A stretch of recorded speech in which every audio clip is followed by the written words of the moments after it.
Everyone,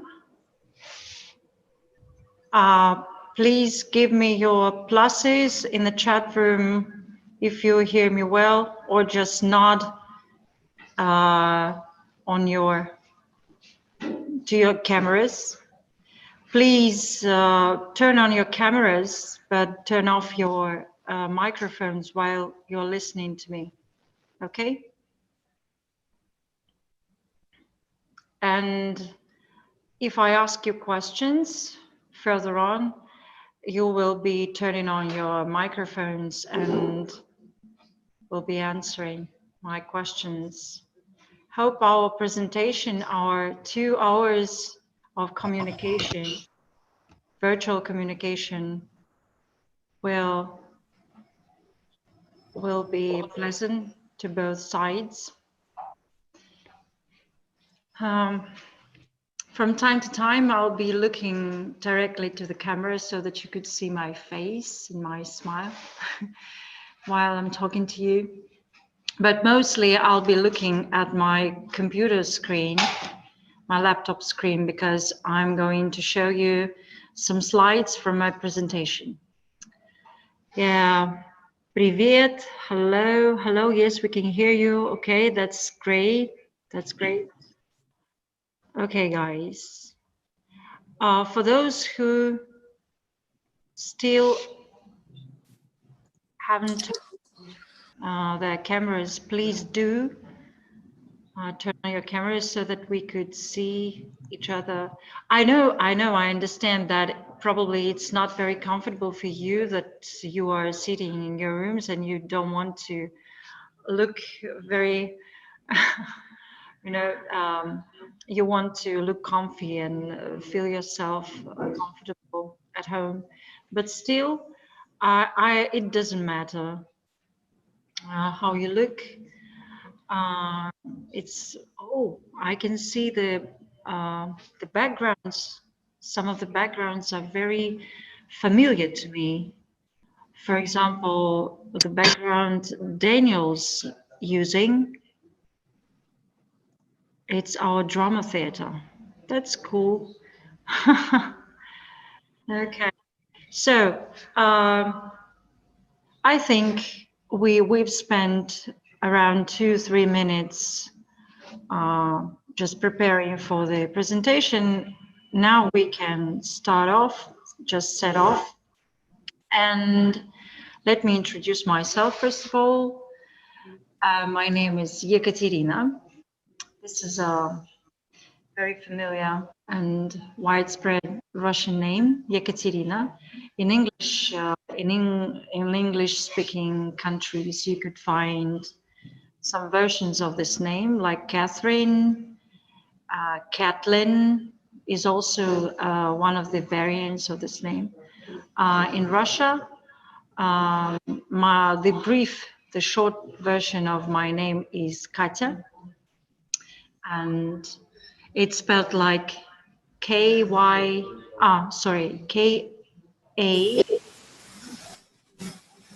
The long version of my name is Ekaterina. So I'm very glad to see all of you. And I was also very glad to receive an invitation to give this presentation once again for such a great number of students. It's great, really great that you got so much interest in Russia, in our culture, in our Russian language. Please give me just a nod or something, just a sign, whatever you like. Who is right now, who's learning anything about Russian culture, and probably some of you is learning Russian language? You can use thumb up or something in your Zoom just to let me know. Me? Okay. Ahmad, I can see you. Okay. More people learning some Russian language and about some Russian culture. Thumbs up. Who's doing this right now? Who's in the process? Nobody? Nobody? Okay, I see some virtual thumbs up. Yeah, great, great, great, great. Some people, I can see some people. Yeah, cool, cool. Okay, I'll be sharing my screen with you with this presentation that I've got with some, I guess, some interesting information on slides. And I'll also be asking questions to you so that we could really be involved in a kind of a real communication. Okay, so let's start off.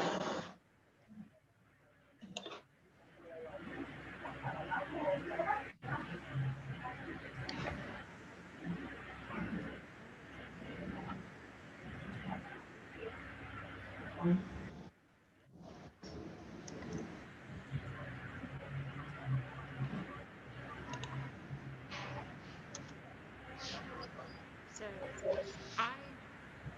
for you to talk about Russia, about Samara City, where we are right now. I mean, I am here right now, and you are virtually also in Samara University, and you've been around our city, I know it from my colleagues, and about some people. We will discuss some kinds of Russian character, probably something. Okay, I would love you to share some of the knowledge that you already got about Russia, about Samara city, about the region where Samara is situated, is located, and about Russian people. Some old knowledge. Could you please share some old knowledge? Who wants to talk? Please turn on your microphone so that I could see you on the screen. Will you please share some of your old knowledge about Russia, Samara, and region and people? Who wants just a few facts that you already know? For me, actually, about Russia is it is a diverse country. Sorry, I can't hear you well. I'll ask my Hello. colleagues. Okay. Я его не слышу. Ну, ты там слышишь, а я здесь не слышу его вообще. Ага.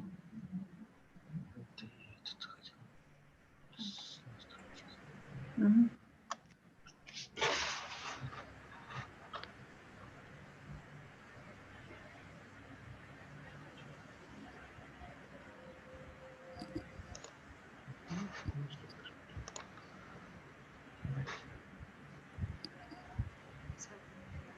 With the sound. Okay, I got it. I got it. Can you Yeah, hear me now? Daniel, yes, I can hear you. Yes, perfectly. Yeah, will you share some facts about Russia or Samara that you already know? So, Russia is a diverse country where there are a lot of ethnic and there are a lot of culture that if you want to explore, it's almost impossible to know every culture and every group ethnic group in Russia.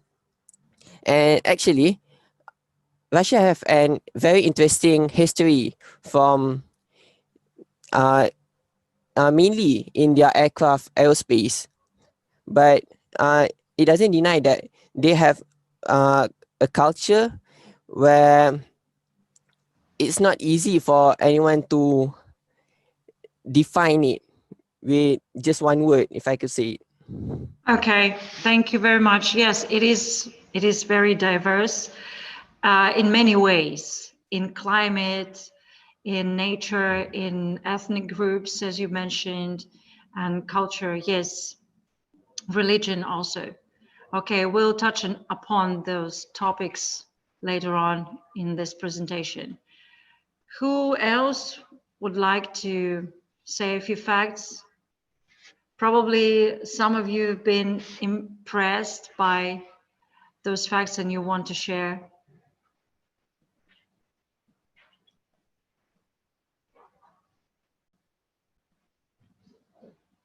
No one? Okay, we can go on then. Probably you will find some interesting information. But before going to the next slide, I would like to ask, probably some of you got some expectations.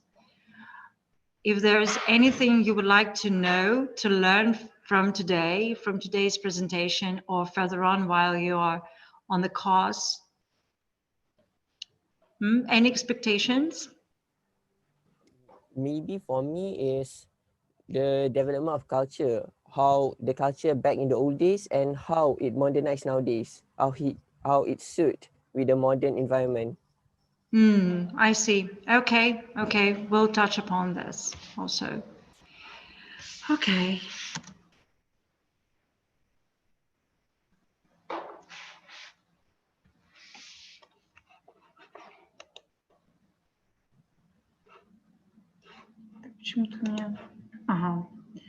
Okay, anybody knows what buckwheat porridge is? Anybody heard about this buckwheat? What kind of thing is this? Anybody knows what? No? Okay, Julio. Please turn on your mic. Can you hear me? A kind of meal? No, can you hear me? Yes, I can hear you. Yes. Okay. Yeah. Yeah, it's porridge with a type of cereals. Usually eaten in as breakfast, or maybe in as a soup. Okay. For example, my wife prepare it for breakfast, since she is Russian. Ah, she's Russian. Okay. Yes. While in here in Italy is eaten more like first dish in at lunch, for example. I see. Like a kasha. Yes, it's kasha. Yeah, it's the Russian name for porridges. It's kasha. Yeah, thank you very much, Julian. Yeah, this is the way it looks like when probably it's served for breakfast or for dinner or for lunch. So you can eat it any time of day, anytime during a day. It's very, very good for your health. So this is one of the most favorite Russian kashas. So the Russian name for this type of food, when you cook some cereals, it is called kasha. And also it's good for your health. It's rich in proteins. That is why it is mostly used, it prescribed for those who suffer from diabetics. And it's very, very tasty. Yes, it's yummy, yummy. If you put enough for this type of kasha, enough means a lot. If you put a lot of butter inside, you will get the best taste ever out of this type of food. Yeah. In Russia, we have such a proverb or saying that to translate it into English, it will be like, don't ever be afraid to put a lot of butter inside kasha. It will always be okay. The more butter, the better. The more butter, the better the taste is. Who's talking? I can't see. Is everything okay with the microphones? Okay. So another thing that I want you to see and guess probably what it is. Yeah. Any ideas? You can put it, you can put, I can see the question about the taste. Well, I can't describe the taste. It's unique. Nothing else for me, nothing else in the world tastes like buckwheat porridge, really. It's very unique, but it's tasty. Nothing that will make you go, ugh. It's okay. So look at those pictures, please. What do you think it is?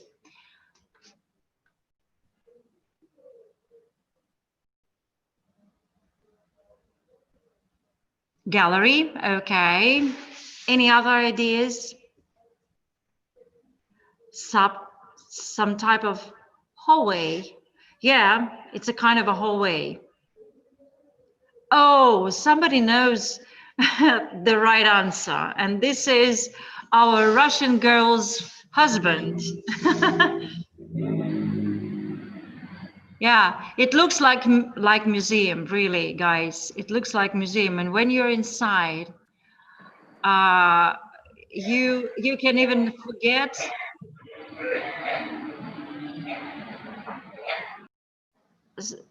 Please turn off your microphones because it's not very good for the sound.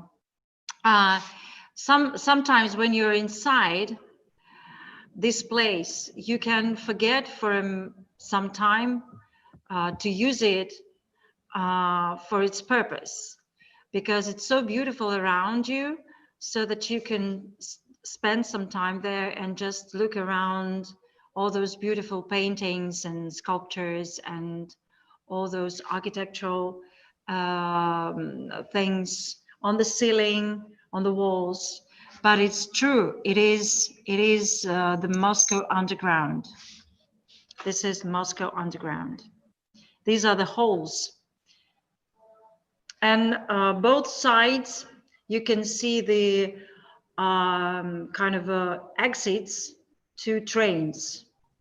Those arcs that you can see, they're just ways out to trains, or to some stairs to probably to change the station, because you can change the stations being inside the metro, inside the underground, you know it. Yeah, some more pictures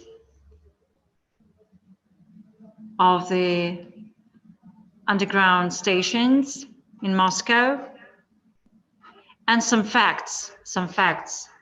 It is more than 85 years old already, because today is 2020, so it's 86 years old. It's the most beautiful and the cleanest in the world. Yes, when you're inside, it's very pleasant to be inside, because it's very clean. You can hardly smell anything disgusting there. You can hardly find some trash on the floor. It's very, very clean. Yeah, and it is a real underground museum. And it's got just a diverse number of architectural styles, showing and demonstrating some ideologies, some period of time in Russia, some historical events. Yeah, right now, I'm not sure this number of stations is right now, because every month or every 3 months, the number of stations is growing. So every month you can find some news on the official site of the Moscow Underground that the number of stations is growing. Oh, somebody said "Пока." Somebody said bye-bye or hello. Yeah, it's beautiful, yeah. I'm so jealous. Oh, don't be jealous. Just come over to Moscow and enjoy some trip around Moscow Underground. You know, the structure of the Moscow Underground is that you've got a circle line, and radial lines going through this circle. And it's very easy to go to find the shortest way to any part of the city. The city is huge. Moscow is really huge. And using this structure of the underground, having this circle around the old part of Moscow and radial lines, you can change the stations and find the shortest way very easily.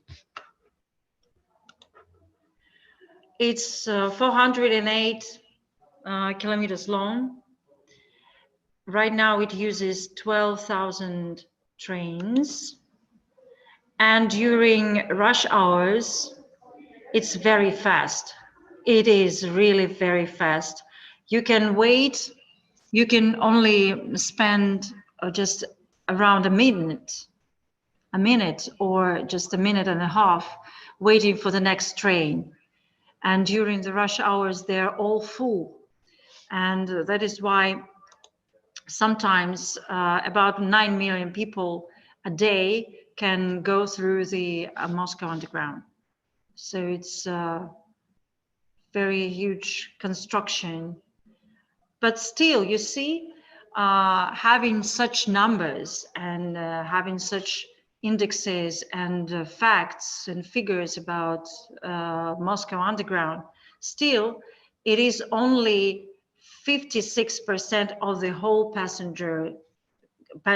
number of passengers carried during a day, or as a whole during a year. It doesn't matter. So it's only a little bit more than half people. And it's been holding the first place in the world for a very long time in terms of traffic intensity, but also, which is very important for us nowadays and always, traffic safety and carrying capacity. But safety probably is the most important index right now. Yeah, here's the Moscow Underground. I can show you once again the holes so that you could feel jealous a little bit once again. Just kidding. Okay. And right now I'm about to ask you a question about Samara. You can read it yourself, but still, probably you have heard today from one of the speakers that Samara is called a space capital. Why? Can anybody answer this question? Please turn on your microphones. Don't forget, when you want to answer, when you want to talk, turn on your microphones, please. Any ideas? 4 cosmodromes. And Samara is the capital of those 4 cosmodromes, those space launch sites.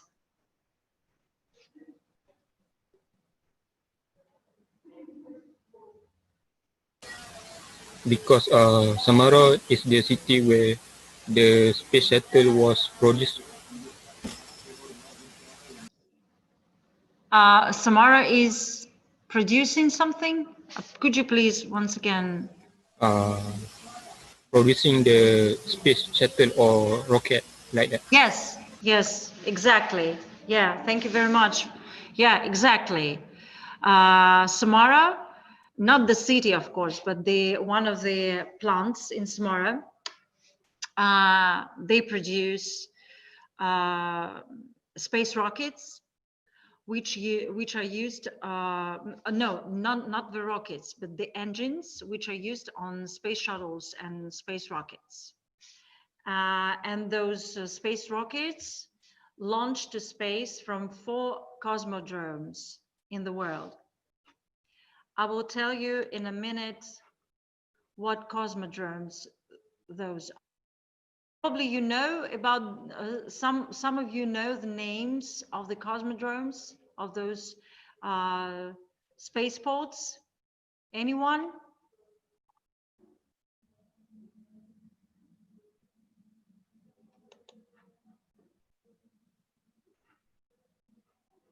Any ideas? What names of the spaceports?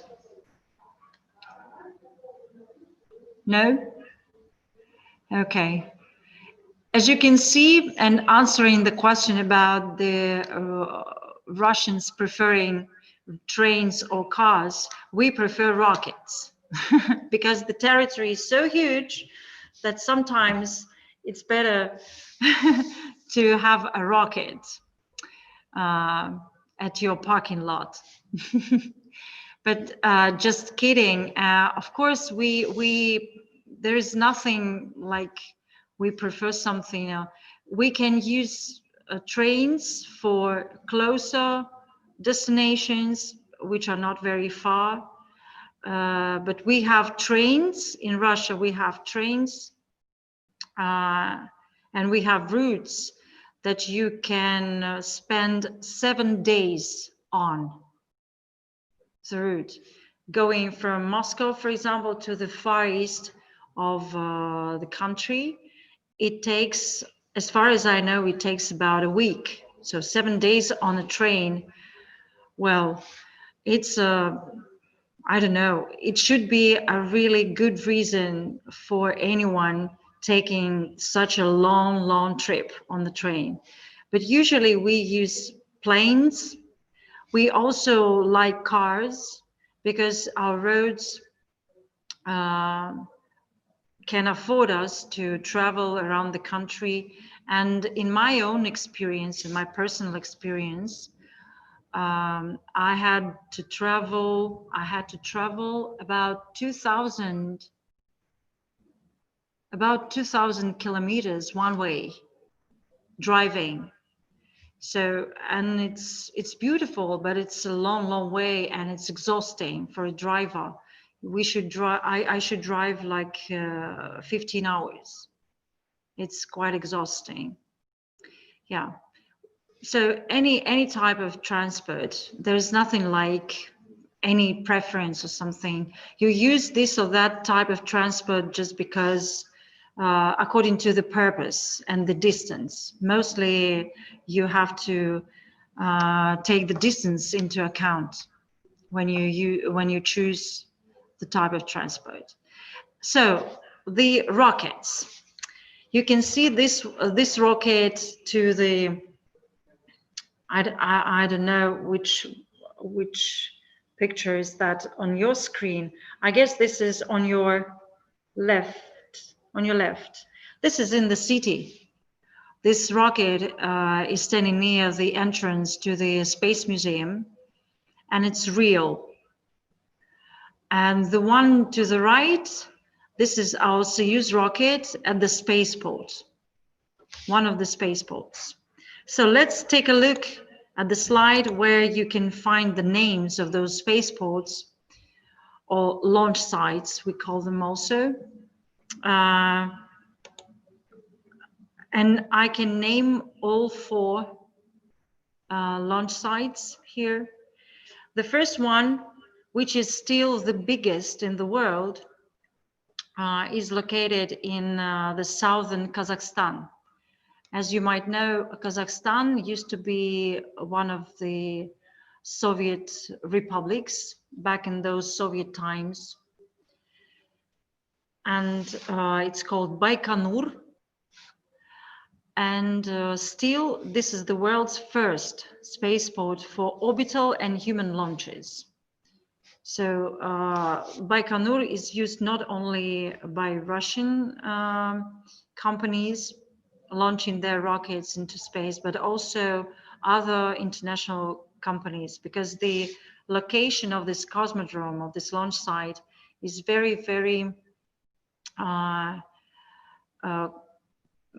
good for the launches to the orbit. And this is the biggest operational space launch facility in the world, still the biggest. Have you ever heard anything about this? I know Baikonur and Plesetsk. Great, great. Yeah, and Plesetsk is the second in this list. It's, well, if we speak about Russia, this distance of 800 kilometers is not very far. It's not very big. So let us say it's not very far from Moscow. It's in another region. It's in the northern region of Russia, Arkhangelsk.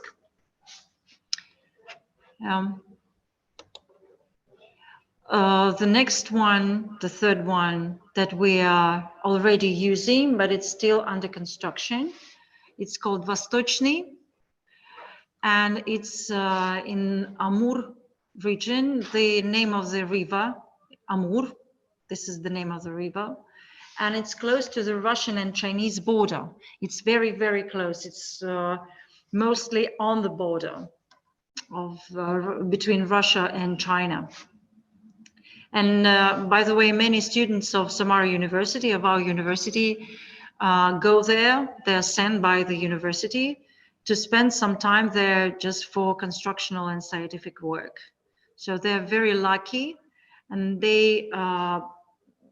they're organized in kind of groups, teams, and they spend some time there, and they become very popular here among girls, among other guys, because they can tell you a lot of interesting stories about all those constructional work and scientific work, meeting different people, meeting astronauts, and they're really a very popular guys and girls in our university.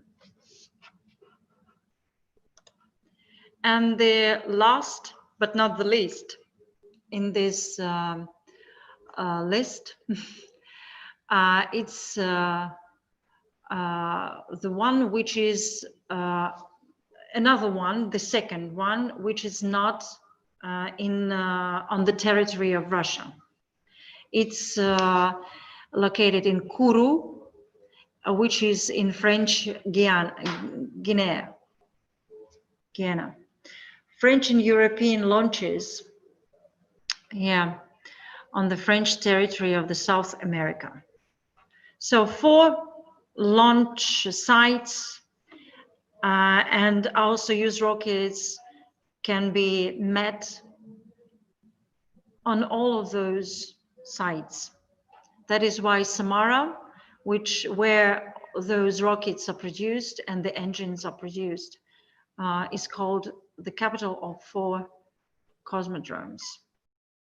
Any questions? You can put your questions in the chat if it feels more comfortable for you. Anything about the rockets, about the launch sites? Soyuz rockets, yeah. I can see that you know something about Russia. That's cool. That's cool. Okay, so these are the photos taken some time ago. The one on the top is from one of the plant sites. It's from the plant. And the one on the bottom, to your right bottom, it's one of the cosmodromes. I guess it might very well be Baikonur.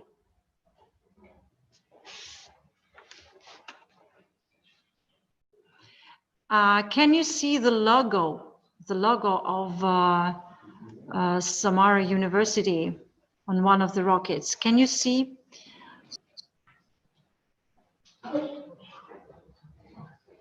on the rocket. This is the former logo, because right now you have a different logo with those lines and Samara University, the name of the university.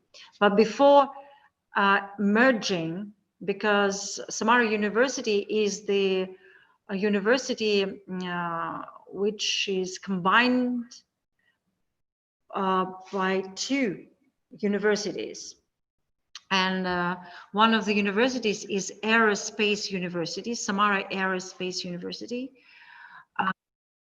The logo of the university is on one of the rockets.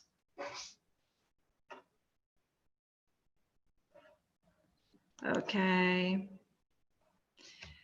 Okay, enough with the space.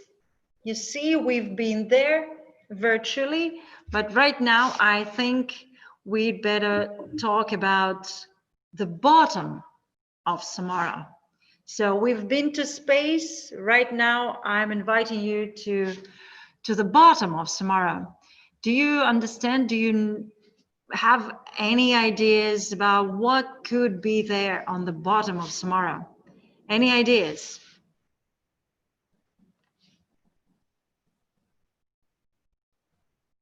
Bottom. Why bottom? What is that? Any ideas? Samara underground. Yeah, we've got the underground, but it's not about that. Bottom as an underneath Samara. Yeah. Oil, gas, underground. Okay, let me give you a hint. You know that Samara is located, bunker is very close, but it's in this, it's very close to the bunker, but it's not the one. You know that Samara is located on the river, right? Yes, the Riva Volga or any river is always the lowest point of any region, of any location, right? Samara River, yes, water. Yeah. Good. Yes, right. It's not the river, but it's on the lowest point where the river flows. And it's a sewage, the place of where the sewage station was. This is the way it looked like. That was the lowest point of Samara on the Riva Volga. And right now there you can find the brewery, the famous Russian, not only in Samara, but it is famous all over Russia. It's the brewery that we've got here since, let me see, since 1881. And it was a very good idea to build this brewery very close to the lowest part of the river of the city itself, because all the dirty waters, all the sewage was concentrated in that place. So, and it was very good for the city not to be polluted with the production of the beer.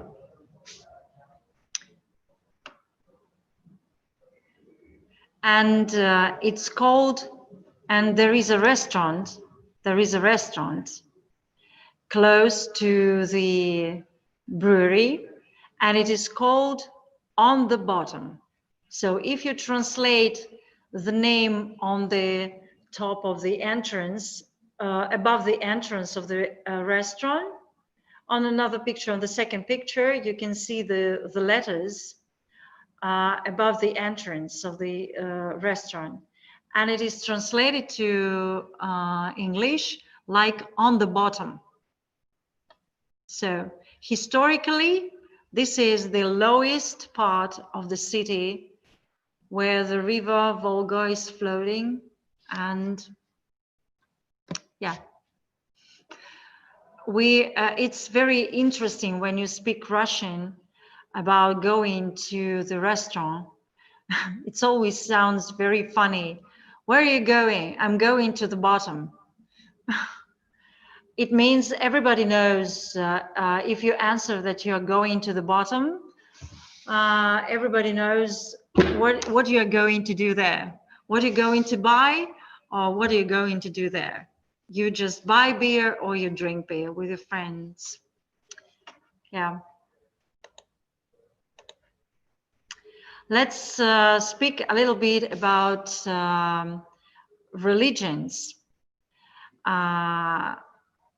I know that a lot of people are very much interested in how diverse the culture could be in Russia and how they all communicate with one another.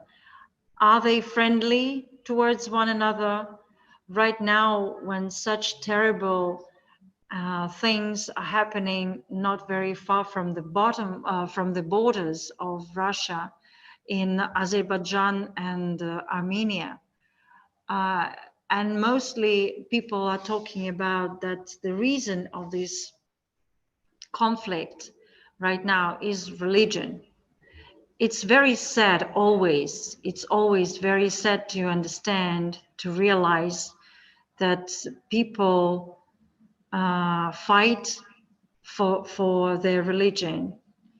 It's heartbreaking, really.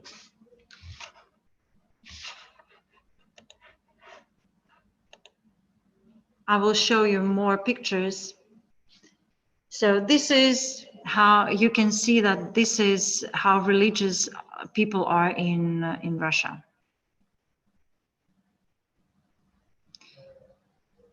So mostly people in Russia are Orthodox Christians. Me, myself, I'm Orthodox Christian. I go to church mostly every weekend. And I also go to church when very big holidays, when we have very big Christian holidays. And it's not only Christmas and Easter and some other big holidays, but some other holidays are also usually churches are full with people. And as you can see, 79% of those who believe in God, they're Orthodox Christians.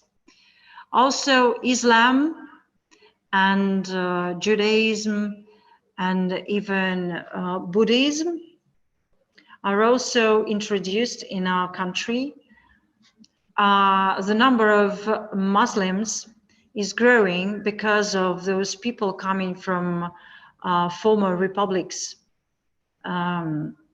like Tajikistan, Uzbekistan, Kyrgyzstan.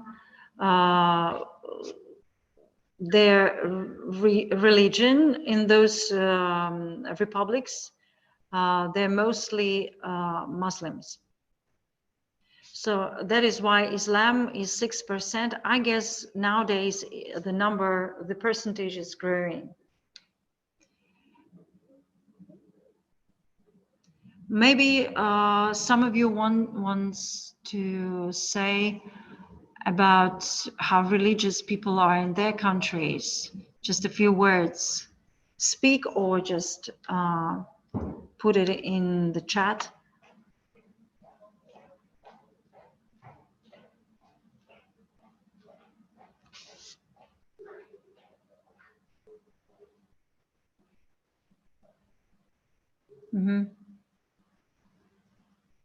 Julio, I will answer your question a little bit later, okay? Okay. I know that in Malaysia, most of people are Muslims, right? How often do you go to church? Or how often do you pray? Majority Muslims. In Italy, mainly Christians, yeah, Catholics, right? Here in Samara, we also have Catholic cathedral. It's very beautiful. Hi. Hi. So, hi. So I just want to say, like in Malaysia, commonly every Friday, Muslim are going to the mosque to pray their Friday Salah. And as I know a bit, for Christian, they are going to church. Not church. I mean, yeah, church Yes, we go to church. Every Sunday. Well, Sunday is the main day when you are better go to, yes, because the seventh day in Russian language is called like the same. It has the same meaning as Easter. So yes, but as for me, I go to church in Saturday and in Sunday mostly. Yeah. I have another question. Some religion believe on good luck and bad luck, such as Chinese people. They believe that number 8 is bringing luck, while the number 4 being bad luck. So, do you have some these traditions during your No. Okay. No. The only thing we believe is God and His idea about everyone, and it's not numbers, it's not letters, it's not signs. Only God, and if you talk to Him while praying, this is the only way to build a very strong communication between you and God. So not numbers, nothing else.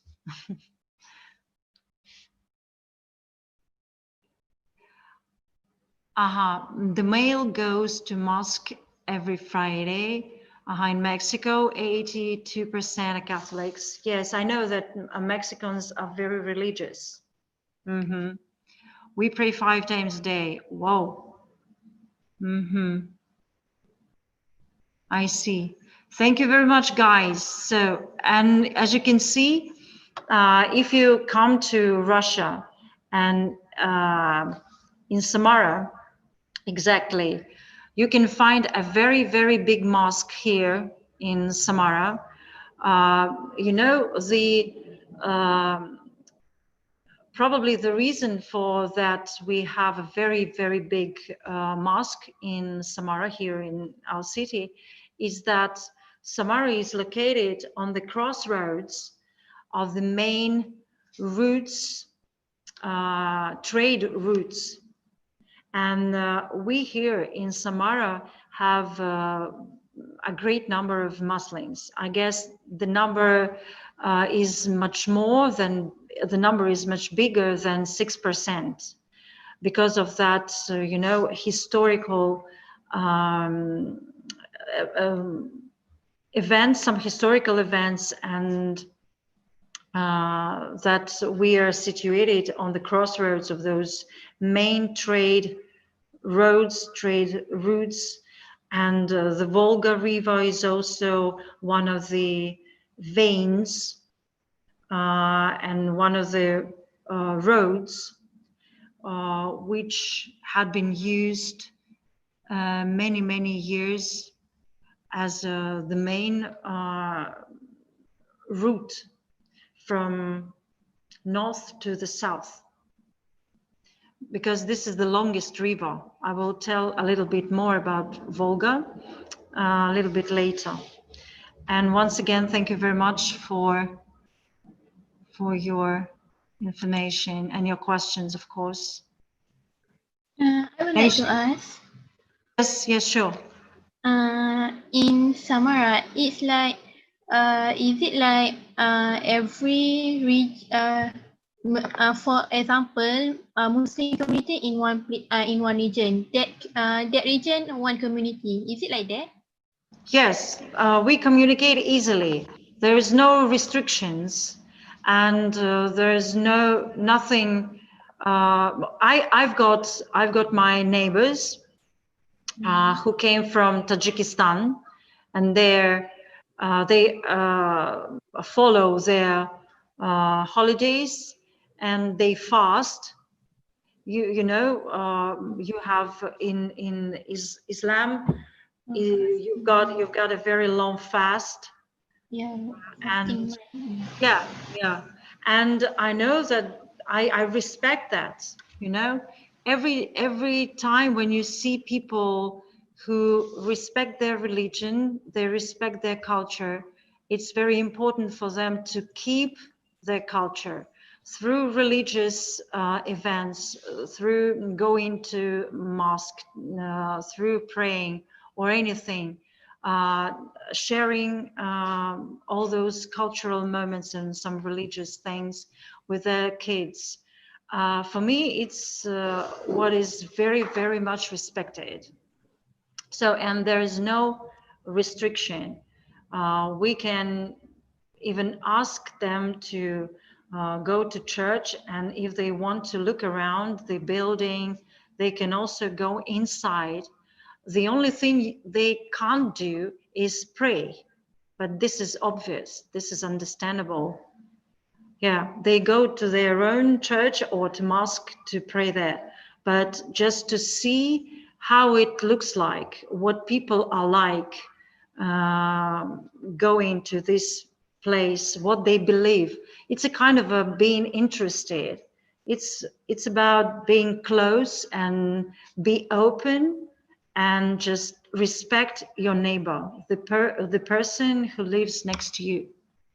It's about that. It's not about being divided. There are so many things in the world today that divide us so much. And we have to find even more and more reasons to get united.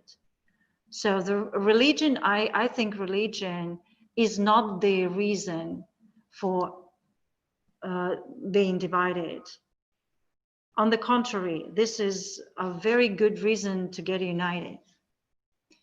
Okay, guys, it's a very huge topic, and thank you very much for your interest and for your questions. Excuse me. Yeah. I'm sorry, I just want to ask, what is actually Orthodox Christian? Because like in Malaysia we have Christian, but we only have like Protestant and Catholics. So basically I'm kind of confused about the Orthodox Christian. Yeah, mostly we are Orthodox, but also there are so many, there are some people who go to Catholic Church. I know of one friend of mine, she used to be an Orthodox Christian, but then for some reasons, she just decided, and the whole of her family, herself, her husband, and 3 of their kids, they are Catholics, and they go to the service. It's called Messa, right? It's called Messa, and they go to Messa every Saturday, I guess. And yeah, it's also, you can find here also Christians from Anglo and Lutheran Church, and Protestants also. We also have Protestants. So that was your question? Is it okay? Yeah. Okay, thank you very much. Okay, let's talk about, we have just touched upon some topics which could be interesting for us when we go to another country, or when we accidentally somehow we meet people from other countries. What else is there we want to know about that person when we meet people from other countries? What is that? Usually the first thing that comes to my mind is that would you eat probably just to melt the ice a little bit for the first minutes of communication? What other ideas, what other things you ask usually?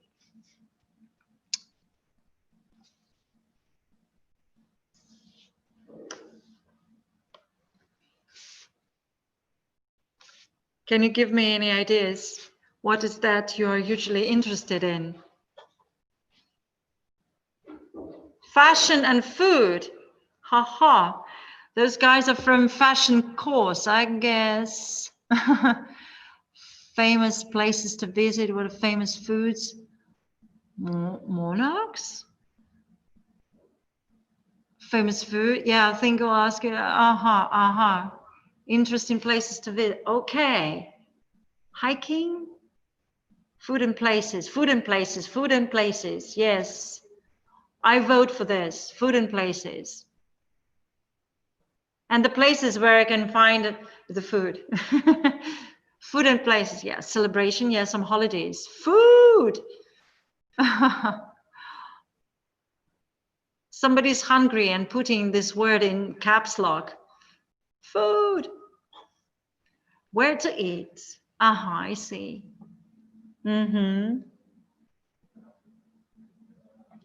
Yeah, the region where she or he comes from, yeah. Music and dance. Yeah, I vote for this also. Because I'm a musician also. I sing jazz and other music. Traditional music and dance, people, yes. The most interesting thing is people. Okay, guys, let us look at my list and probably you will find something. Can you sing? Yes, I can. Nightlife. Nightlife. Okay, yes. We are rich with this. Food. Yeah. Okay, let us look at my list. Yeah, the most popular thing to find out is traditional food or cuisine, we call it.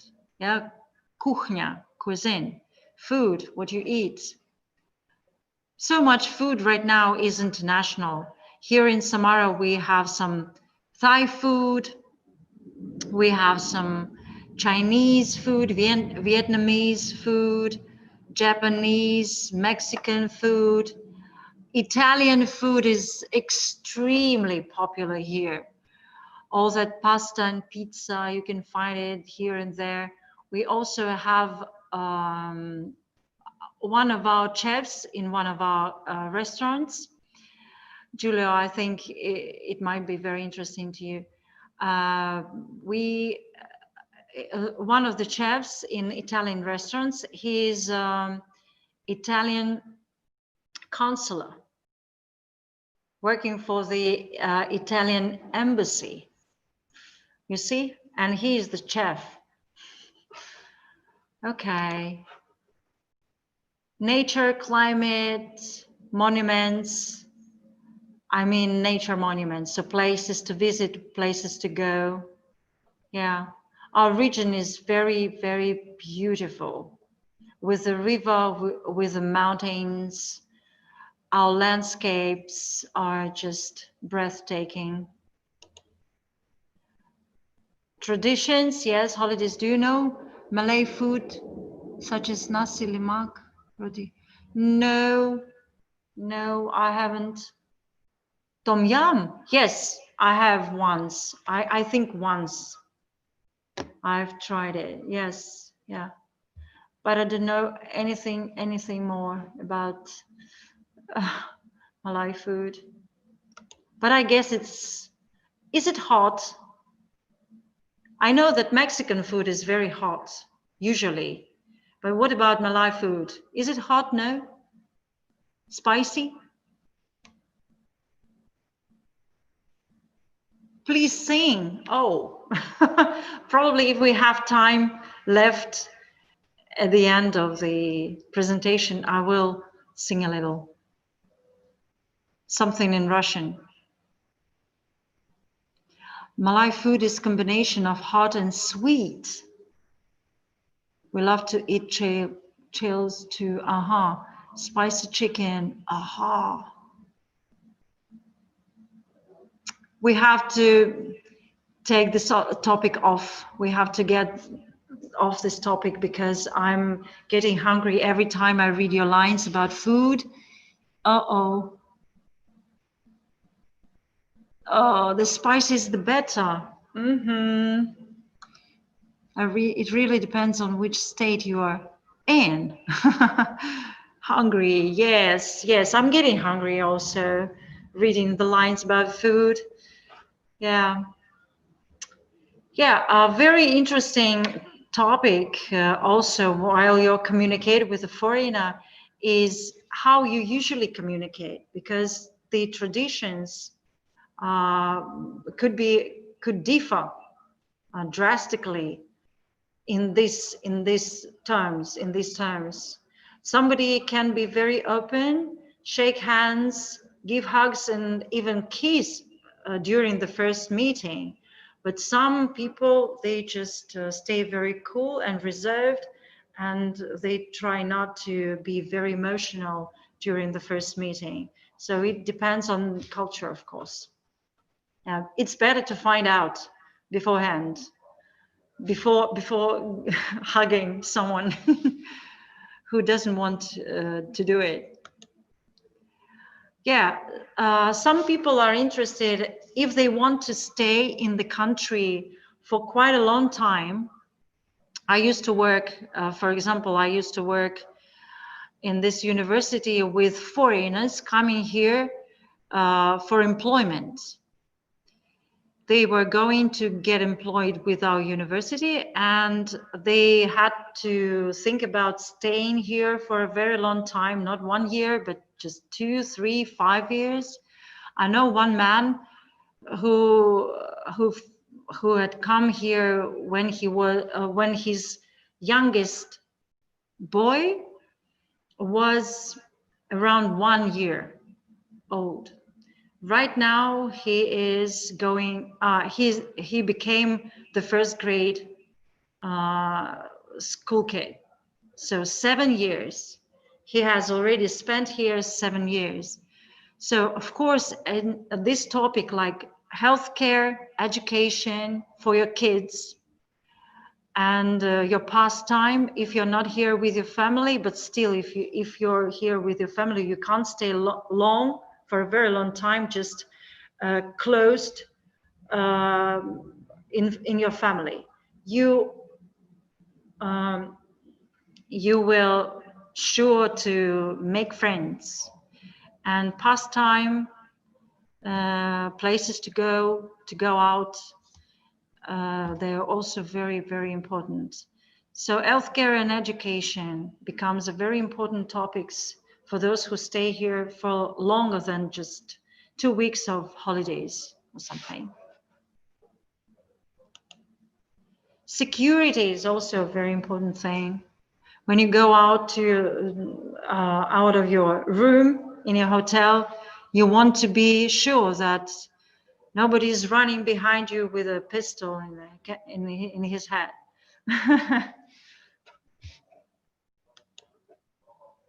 Okay, what else? What else?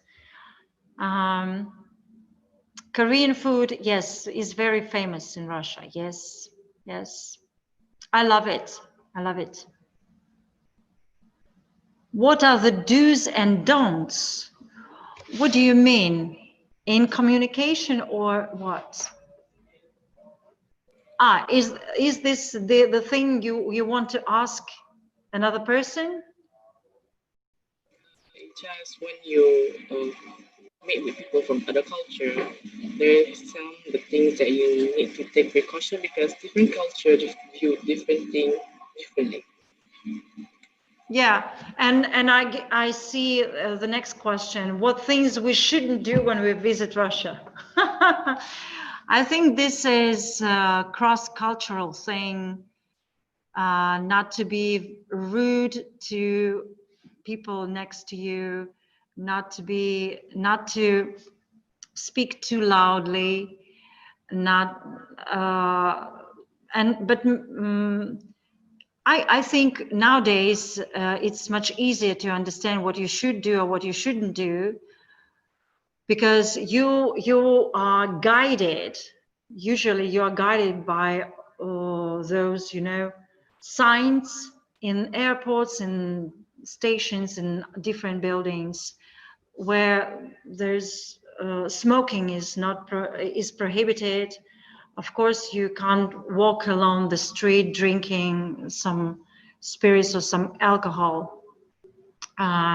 You can't smoke close to the playground, close to children, where children play near the playground. Your smoking is also prohibited in the parks, so where people usually spend their pastime with families with lots of kids. So there are some things you shouldn't do in Russia, but you are sure to know about them very shortly after arriving, because there are usually a lot of signs telling you what is restricted, what is prohibited, what is allowed, and so on. So it's quite easy to just figure out. Is there any tattoo in Russian old tradition? No, no tattoos, not at all. Today, yes, a lot of tattoos, and tattooed guys and girls. Do you mind to share with us how the COVID-19 situation in Russia and Malaysia, the number of people suffering? Yes, the same situation here in Russia and in Samara, namely. A friend of mine is right now ill, and he got infected by this COVID-19.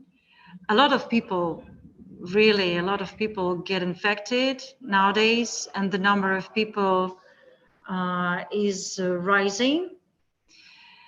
But our hospitals work very well. We've got in Samara, I guess right now we have 5 hospitals dedicated mostly to those COVID infected people.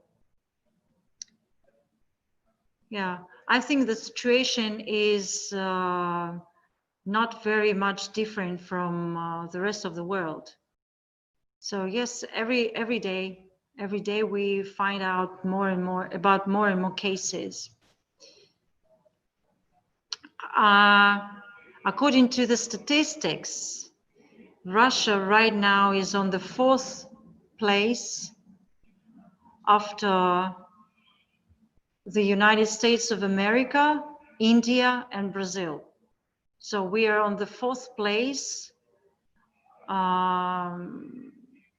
according to the number of those infected. Yeah, unfortunately.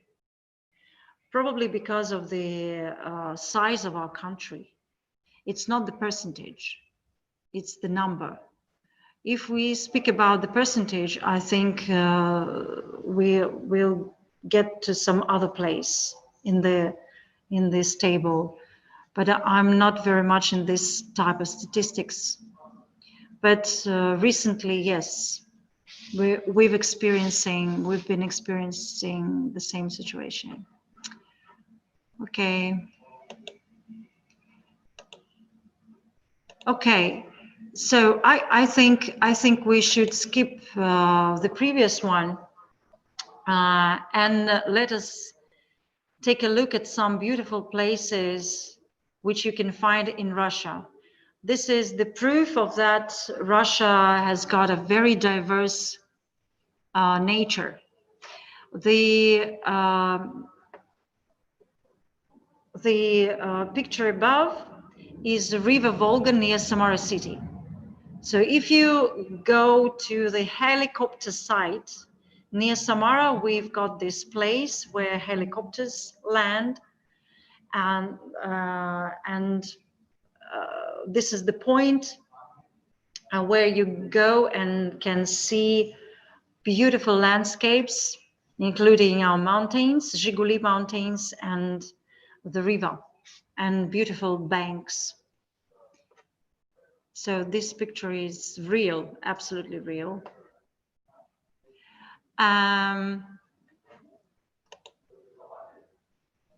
So Riva Volga is the longest in Europe, not only not in Russia, but in Europe. It's more than 3,500 kilometers. And Moscow, our capital city, is the 11th biggest city in the world. It's much smaller than Mexico, because I think that Mexico, the number of inhabitants is around 30 million. 30 million. If I'm right, please, guys from Mexico, please tell me if I'm right, that your capital is more than 30 million people. Moscow is about 13 million people, but I guess it's much bigger. It's the official number of those living in Moscow right now. Okay, the second picture in the middle is the city of Kaliningrad. It's the former territory of Germany. And this is a very interesting territory. It's not in Russia. It's somewhere in Europe. This city is surrounded by the European countries, and it's not inside the Russian territory. This type of territory is called exclave. So you see, it's surrounded by the territories of Poland, of Lithuania, and the Baltic Sea. It's not in Russia, but still, this is the Russian territory, and the language is Russian. So everything is like in Russia. You go there like you're in Russia, and it looks like a German city. You see the picture.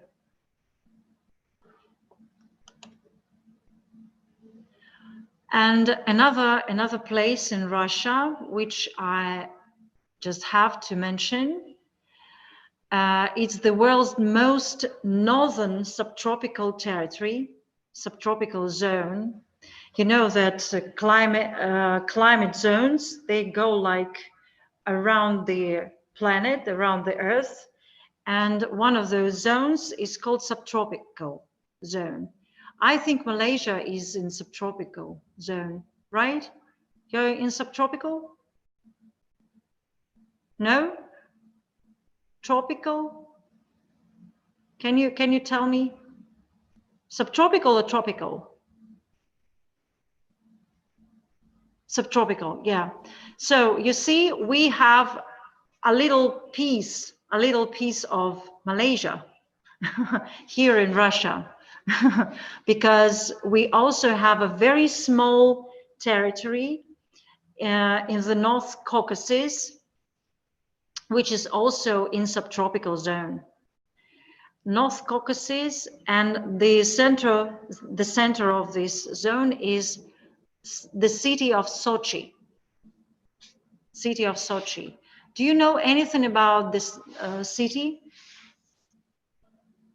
Olympic Games back in 2012. No. Olympic Games, yes, 2012. You see, this is the picture on the bottom of this slide is the central lane, in Sochi. It looks like Malaysia, I guess, or some other place with lots of sun, warmth, and with a great number of palms. Right now, for example, yesterday my friends who live in Sochi, they just went to the sea and swim. They swam yesterday. It was 24 degrees above zero, and it was very, very warm, even for swimming in the sea, you see? But here we have zero. In Samara right now it's 0 degrees.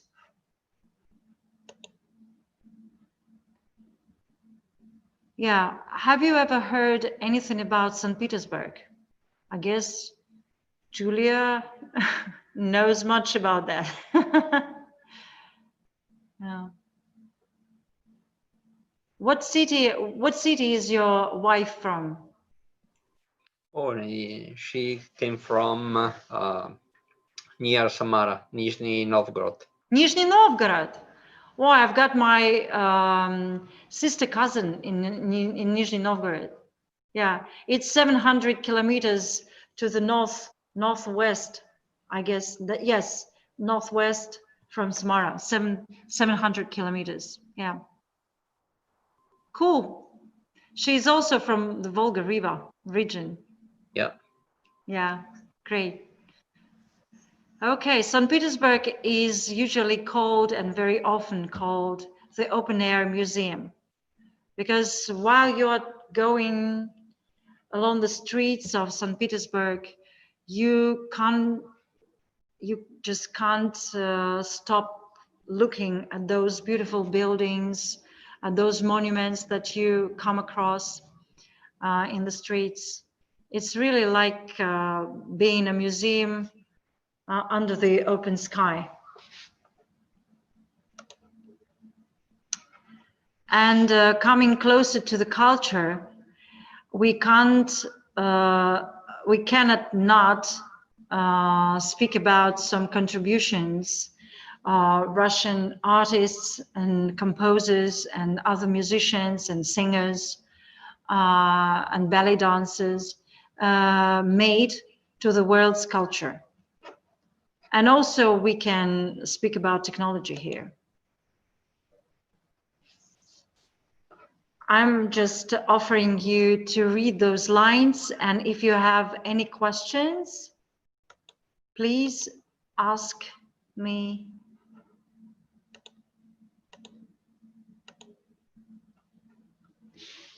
It's about all those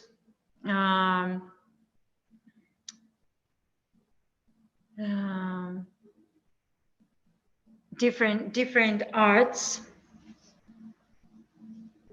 where Russian names could be found.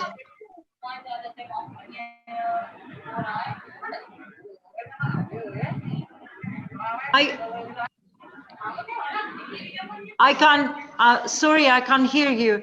Could you please put your question in the chat, because I can't hear you. There is some noise, very, very, very strong noise. Can I ask regarding the literature? Yeah. What are some of the most well-known literature from Russia? Sorry? What are some of the well-known literature from Russia? Some literature from Russia? Example. An example? Well, the first name that comes to my mind is Alexander Pushkin. Pushkin. Dostoevsky. Lermontov.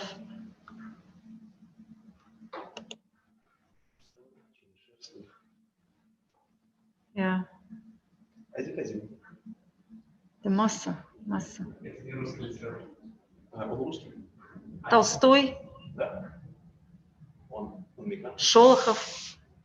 So there are so many authors. Are you mostly interested in novels or poetry? Novel. Nothing. Novel. Novel. Some of the authors, some of the names that I mentioned, they wrote both novels and poetry. For example, Alexander Pushkin is famous both for this and that. Gogol, Tolstoy, yes, I can see some Russian names in the chat. Please share, guys, if you know anything and anybody. I think for Daniel, it would be very nice to learn. Wow, poetry. Favorite art from Russia. Do you have your own favorite art from Russia? Well. As I'm very much in music, and I finished the musical school, probably this is the most powerful for me. I also like literature. I also like theater. But I guess, and ballet. But I think number one for me is music.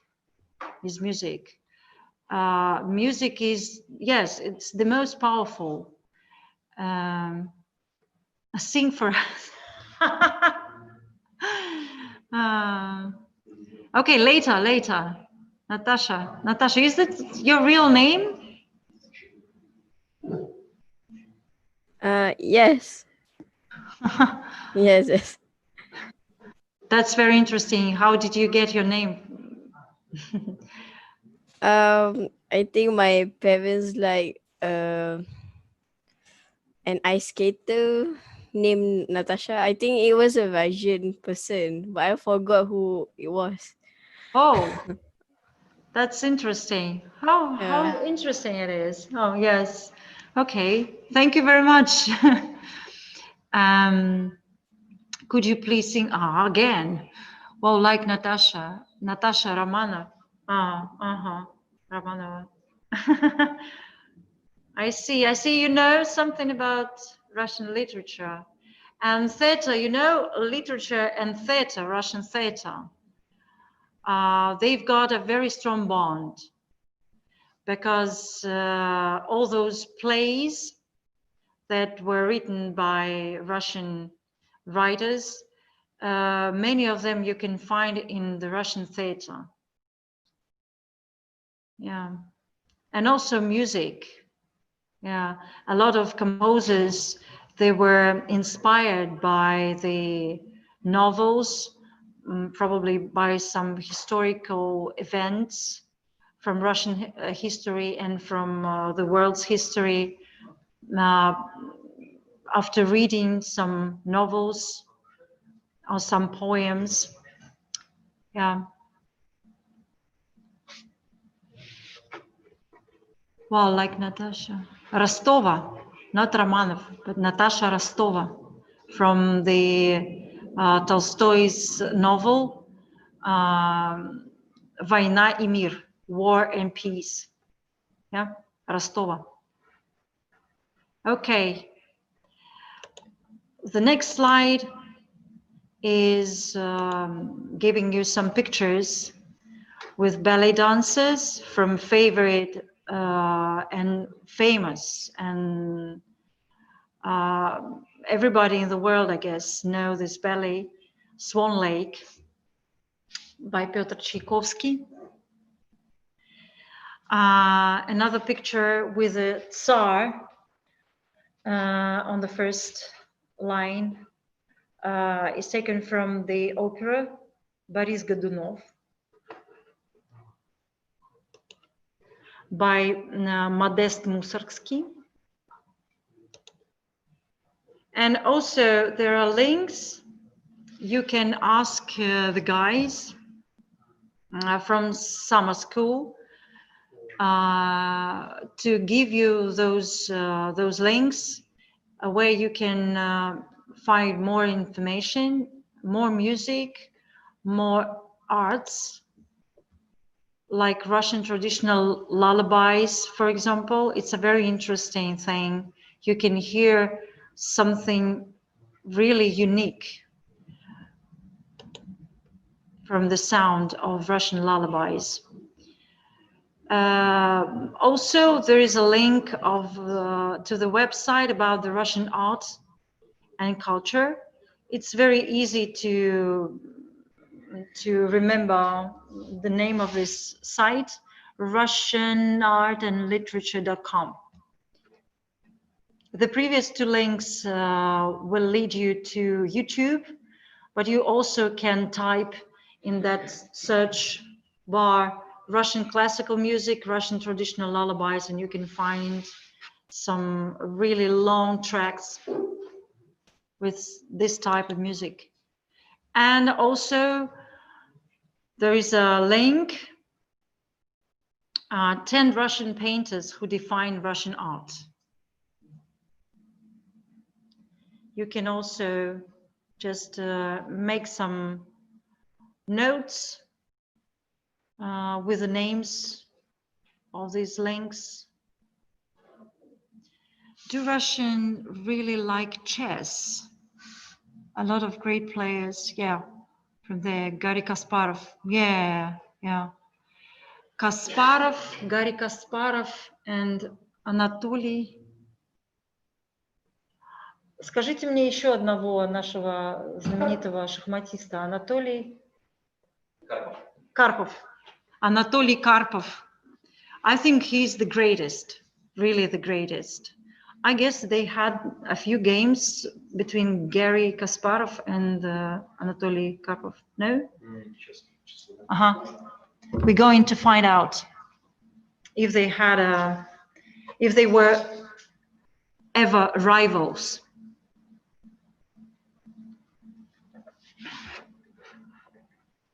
I think yes. Можно еще сказать,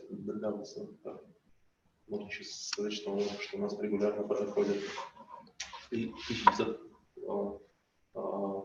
матч на первенстве мира по шахматам между чемпионом мира Анатолием Карповым и победителем соревнования претендентов Гарри Каспаров проходилось 9 сентября 1984 года по 15 февраля 1985 года и стал рекордным по количеству партий 48. Wow! So we've got some very interesting information about those two great chess players. Garry Kasparov was that time, back in 1984, he was a young chess player, and Anatoly Karpov already was the world champion. Yeah, Champion мира был, да? Yeah, he was at that time in 1984. He was the world champion, and they had 48 games, which last for more than a year. So they had to meet 48 times.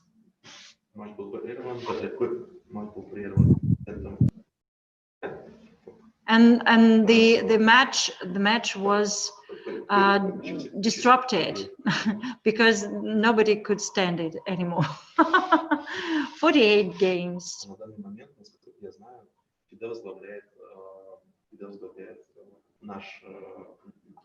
Он русский? Вице-премьер Аркадий Дворкович. И каждый год в России празднуется День шахмат. Okay, we have also a day of chess in Russia. I don't know the day. Probably I will learn it in a minute because we have here between my colleagues, there is it's the 20th of July. So guys, if anybody of you likes chess, you can celebrate, you can observe this holiday on the 20th of July. Yes, every year, together with the Russian chess players. Okay, here are some more pictures with theater buildings. Большой theater, this is the first ever and the main theater in Russia. These are some books with the portraits and names of the Russian writers and poets. And here you can find Gogol. Somebody of you mentioned him. Yeah, here's Gogol. And there is a picture, one of the pictures by Karl Brylov, which is called Rida.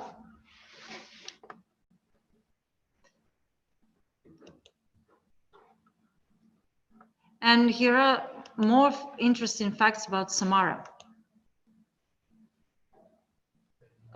This is the 9th biggest city in Russia. We have more than 1 million inhabitants. The population is more than 1 million. Today we are 434 years old. It's on the Riva Volga, as you know, with that bottom, the lowest point where our brewery is located. What about the nature? I have to mention it. Samara is situated close to the ancient mountains and relict nature, with lots of relict trees and other specimen of flora. And this is close to the national park. Scientists from all over the world who are interested in that relict nature, which was before the that great ice period. They come here to study the nature of that time. One of the 9 Volga hydroelectric stations, so Volga, the whole river, along its whole length, it's got 9 hydroelectric stations.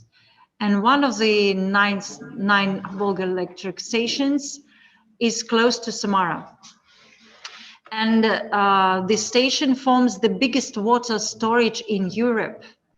So here in Samara region, we've got a very big storage of fresh water, which is enough for, and which is the biggest for Europe. Yeah, this is probably one of the most interesting facts. I guess you learned something about it already. In 1941, during the Great Patriotic War, which was the part of the World War II, Kuibyshev, what is the former name of Samara, became a backup capital for 2 years. So our government, Soviet Union government, and all the plants and manufacturers, they were located here in Samara. And that is the reason why we have this Stalin's bunker, because that was the point where the whole government gathered just to decide on what to do next, what steps they should take just to win the war. And for 31 years, Samara was closed for foreigners, and you couldn't even find the name of our city on the maps. So, for example, you look at the map of 1984, and you can't find Kuibyshev there, the name of our city, because it was closed. Any ideas why it was closed?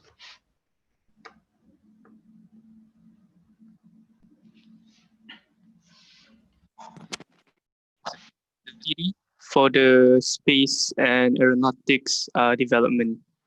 Yeah, yeah. The main reason was that space manufacturing. Yeah.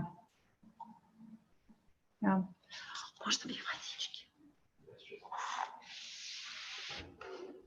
Thank you. That was a great answer. Thank you very much.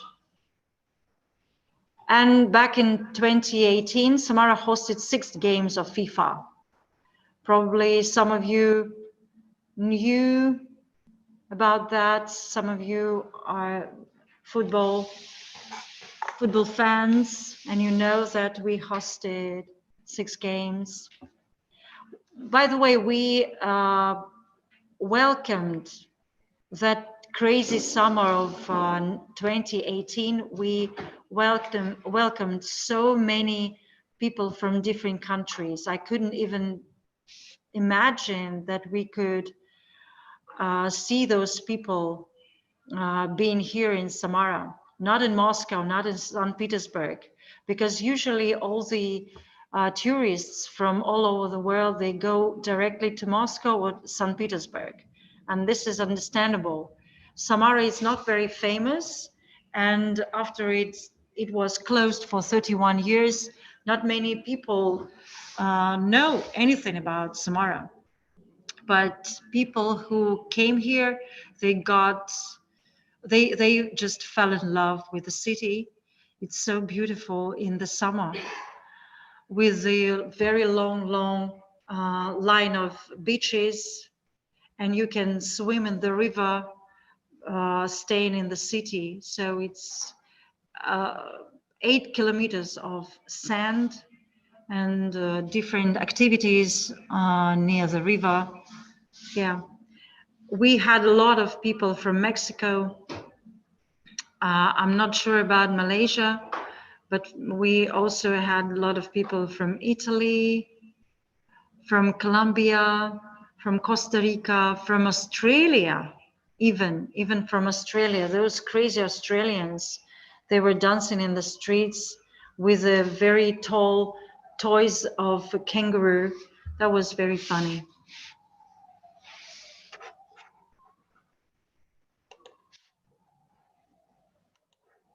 So there's some picturesque views of Samara, just for you to enjoy. Catholic Church that I mentioned before when we were talking about religions. Our Volga embankment that I've just mentioned. Yeah, this is one of the loveliest places on the embankment of the Volga River. Downtown at the sunset. So our city center still has a lot of old buildings from the previous century and the century just before, like 19th century. So this is one of the beautiful streets which is closed for cars, for any vehicles. It's only for a walking street. And on the bottom of the slide, you can see one of the museums. It's a very nice place. It used to be a place where one of the famous Samara's families lived. Right now, this is one of the museums of our city. And also, you can find this Orthodox Church picture. It's one of the churches which are included in the local convent territory. I've been there. It's very beautiful. It's very beautiful. When you get to such places like this, you understand the meaning and the importance of silence and tranquility for modern people.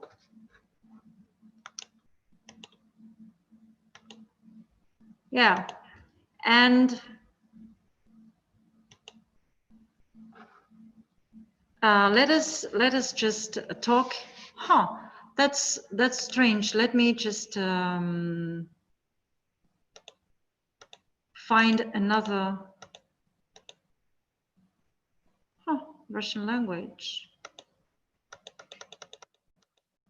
Where's Russian language? Just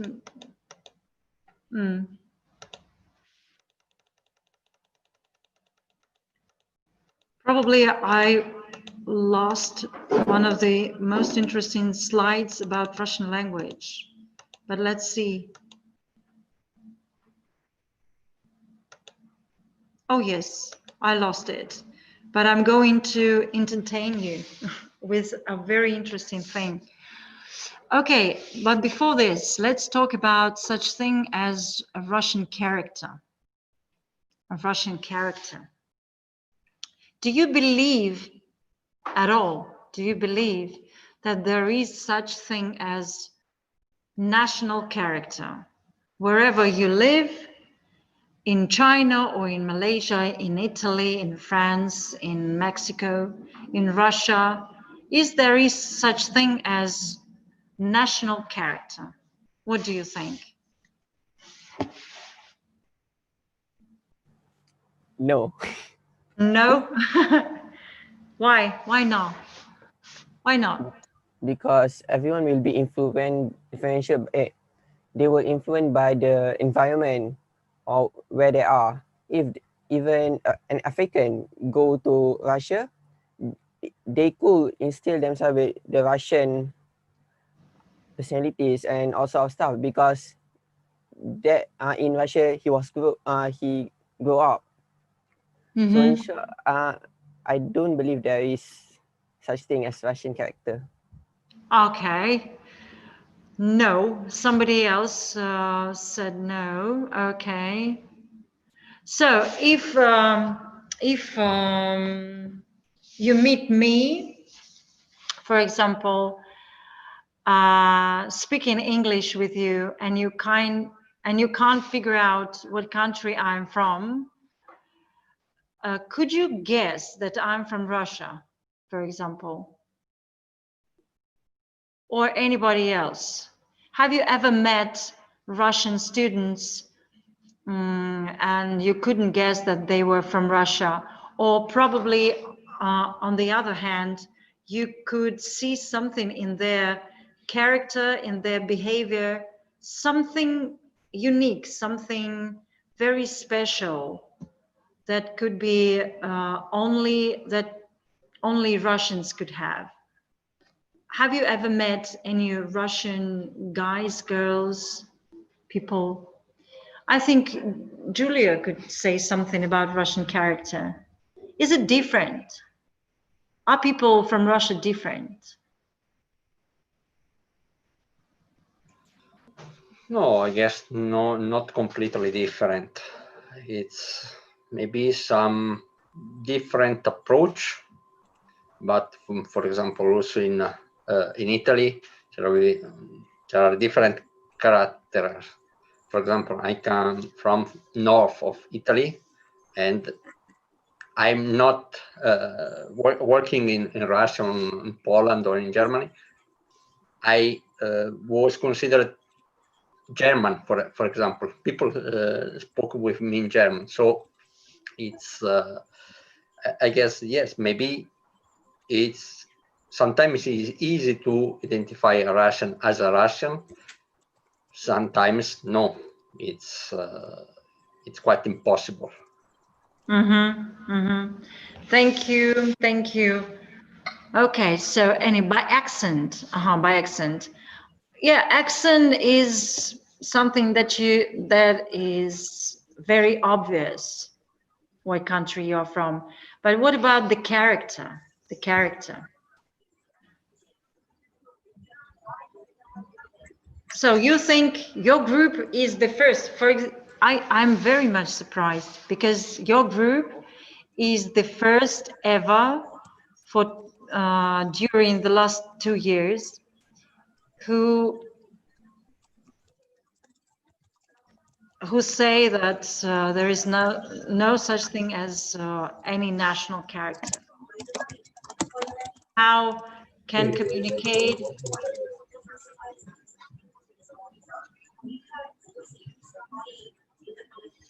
What? Is anybody talking? No? Okay. So, but anyway, as I see Russian people, being Russian myself, probably we are more open. So probably these are 3 whales that you can see on your screen. Open, very plain sometimes. Sometimes we are very plain in communication. We can start over with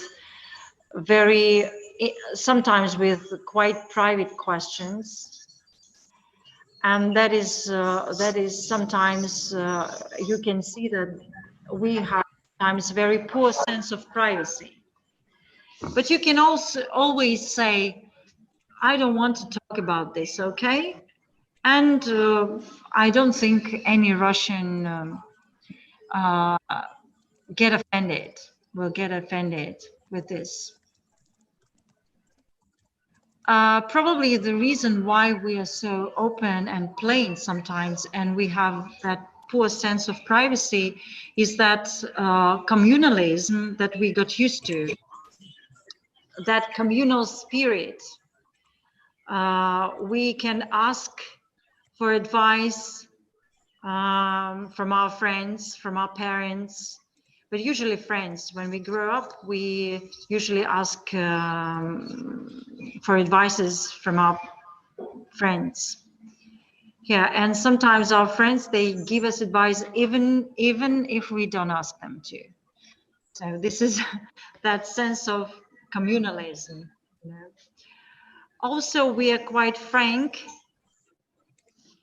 and we don't like small talks.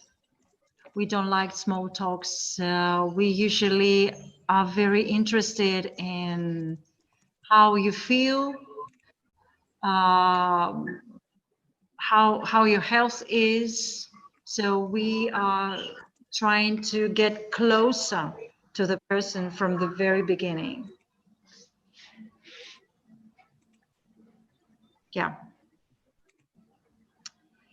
Probably you could add something. Is there anything different in your...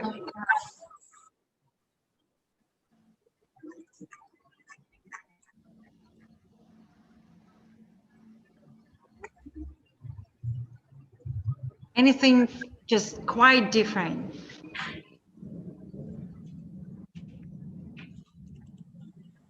I think it's maybe hard for us because we aren't exactly communicating with them during this program. So even if about this characteristic, I do believe that it is different between everyone. And can we really just generalize it just by these 3? Very good opinion. I'm closer to this meaning than talking about some national character. Everybody is unique, right, Daniel? Okay, guys. Unfortunately, I lost that very interesting slide about Russian language, but I do remember something from the slide. And the first question, just write down in the chat, yes or no. To become an astronaut,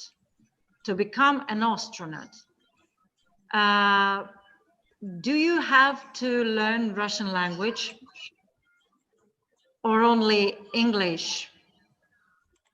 Mm-hmm. For cosmonauts or astronauts? Astronauts, astronauts. If you're going for the Soyuz program, I think it is essential to learn the Russian language because maybe the instruments are in Russian. Plus, it's easier to communicate with the engineer and everyone at the station. Yeah, yes, it's initial. Yeah, right. It's obligatory. It's mandatory to learn Russian language. Yes. So to become an astronaut, you have to learn Russian anyway. So probably any of you would love to become an astronaut. So welcome to Russia, and we'll teach you some interesting words. And by the way, another fact, no, it's not the fact. I'm also asking you to give me the figure down in the chat. If you speak English, only English, what percent of Russian language you will understand? English. What percentage of Russian language will you understand? 30%, 10%, 10%. Okay. 35. Ooh, 10, 3. 10, 10. Okay. Woo.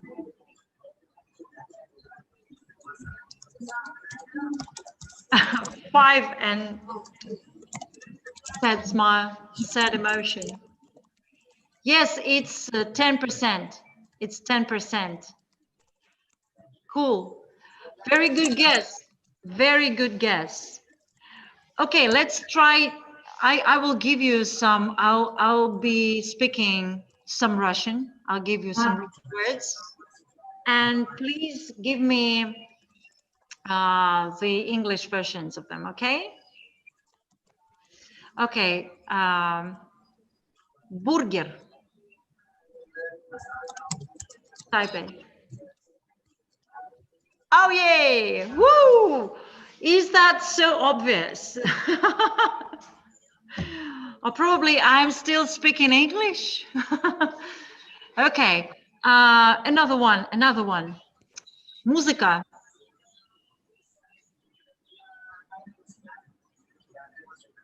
Woo! Yes. Very good. It's music. Yes, it's music. Very good. Another word. Another word.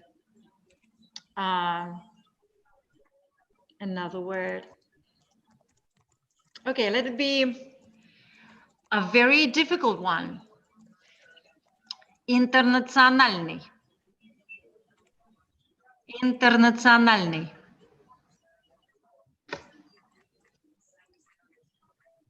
Yes, woo! You're very good at guessing the Russian words.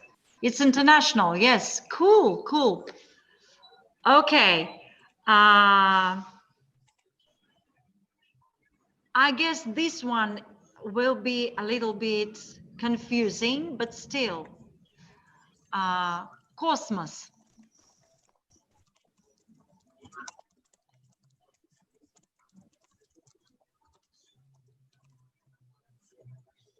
No. Yes. Space. Right. I told you that it would be a little bit confusing because in English we usually use another word for that. In Russian it's cosmos. In English it's space. Right. Very good, guys. Okay, and the last thing that I would love to share with you, I have to use a whiteboard for that.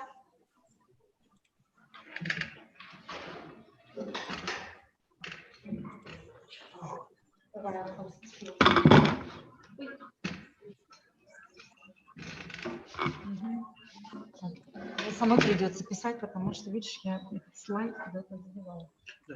Ничего страшного. Okay, I'll be writing a few words.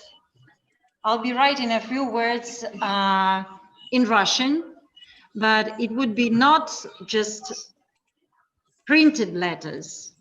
They will. Italics, like No? Italics. Okay. First of all, I'm writing like I do it in my everyday life. And then we will see if you can figure out what is written.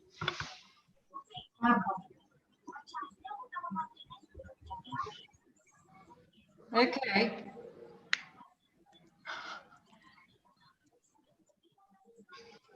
This is a real word. The real word. It's not just like a drawing or something. This is a real word. Ah!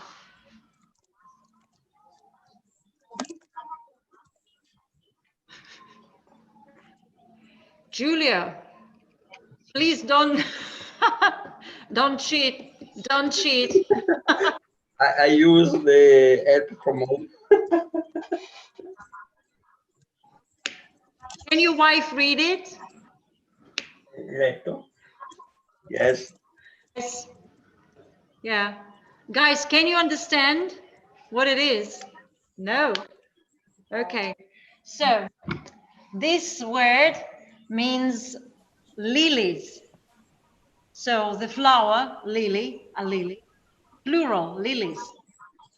So I will give you letter by letter, and then we will get them together. And you can try it also.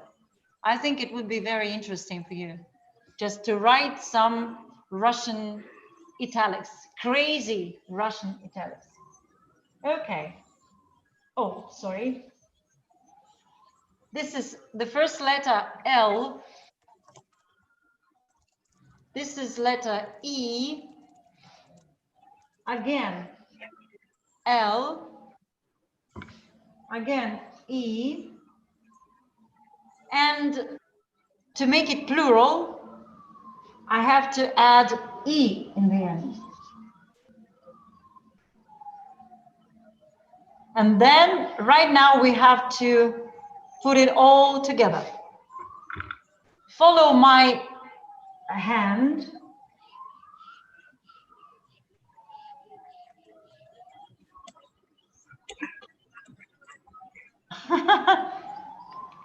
Have you tried it? Wait till they learn. Joey. Lily. It's all the same. Okay.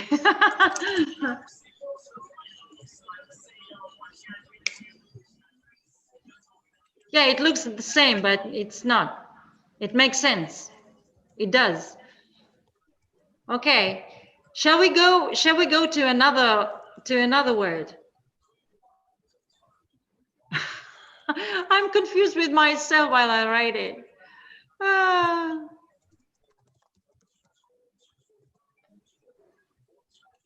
Let's go for another word. Okay. Okay. In Russian, if you want the sound E, you write this letter. If you want sound E, you write this letter. This is here. Okay, so the next one is going to be the name of small.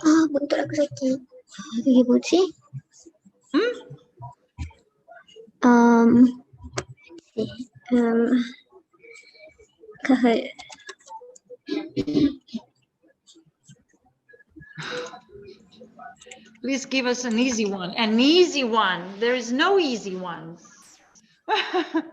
Okay, I will give you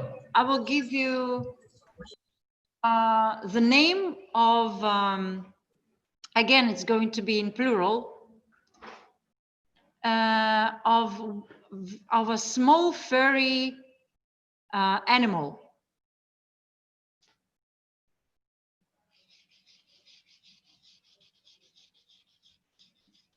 Она пишется шиншилла с двумя L или шиншилла? С одной L? Да. А то сейчас я еще буду очень... Here you are. Elephant. Mosquito. Oh, ant. No. No. I can give you the Russian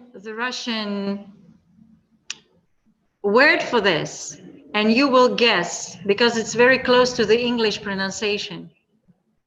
It's chinchilla. And I can see you nodding. Yeah. No, it's tequila.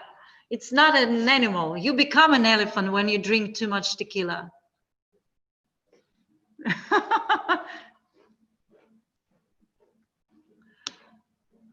Chinchilla. No, it's chinchilla. Chinchilla. Yes, yes. Okay. Will you, shall we try together? Okay, let's do it. The first letter is sh. Sh. It looks like E, but it's a little bit longer. You have to add something else to E. So it's sha, then E, N, sha again, E, L, and we go to plural. It's the most difficult sound in Russian language, I guess. It's U.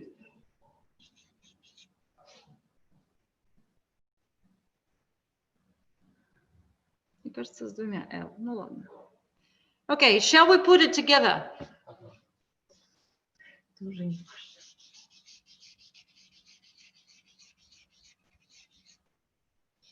Да, хочется второе L написать.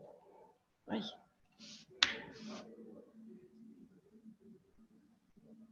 I think it should be after Lily's. It should be much easier. Is it not? That kind of looks like doctor's handwriting. Yes, yes. Like, you know, this picture on the internet, 4 doctors standing on an inhabited island, and each of them wrote SOS, and nobody can understand what is written. So no helicopter, no airplane could see and understand that they're asking for help, because SOS written by any doctor is not distinguished. It's not easy to see. Wow, and amazed how you guys can understand that. I feel bad for language inability to see this. You shouldn't start with italics. First, you can just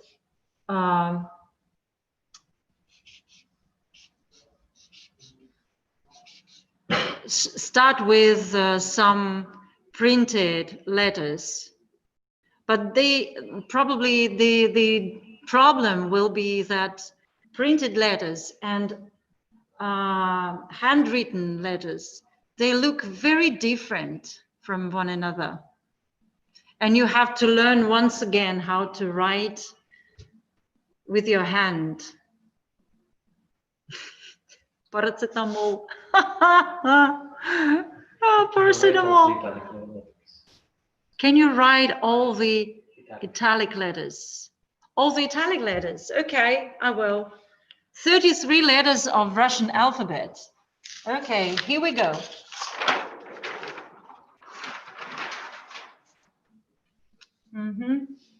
I will give you both capital letters and small letters, okay?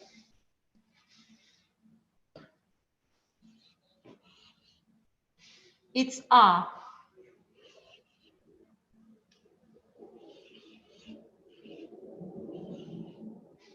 It's B.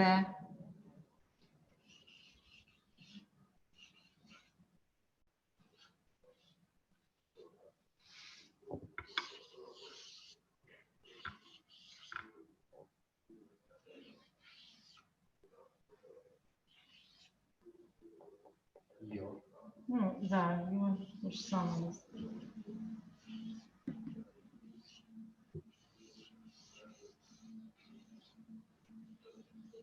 Мне приходится вспоминать, как я училась.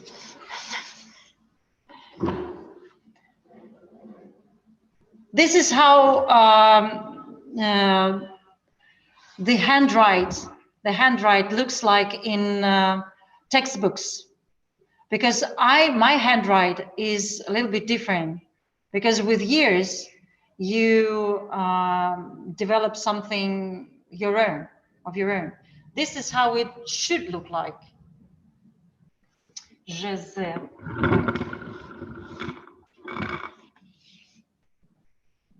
Jeze. I.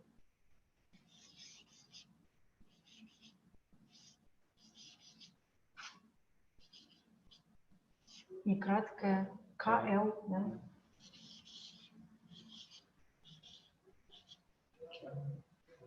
L.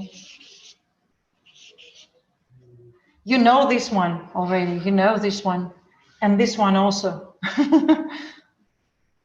L M. Yeah.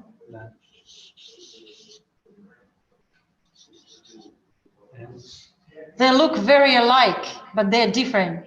They're different. This L and this is M. L M N.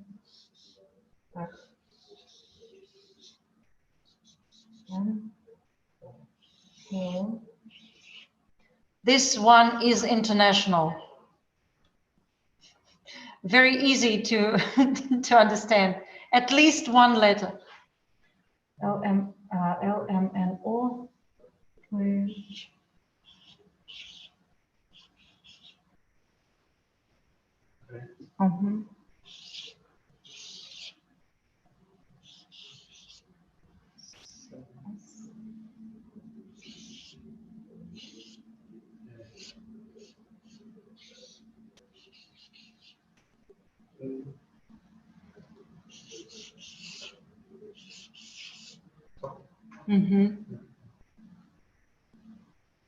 I feel like a teacher of Russian language.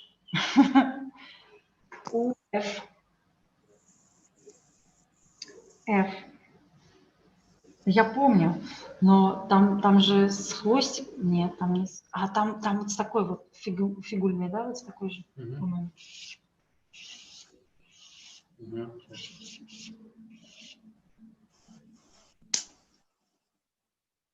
This is F, by the way. This is F. Уфе. Ага.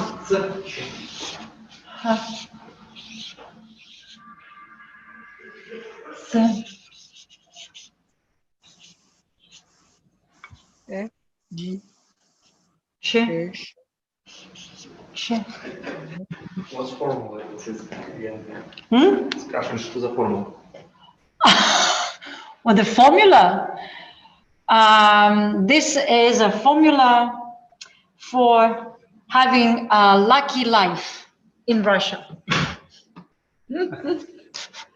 ХЦЧ.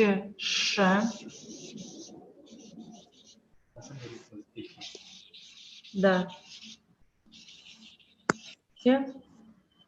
Потом мягкий знак. Да. Так. Мягкий знак. Твердый знак.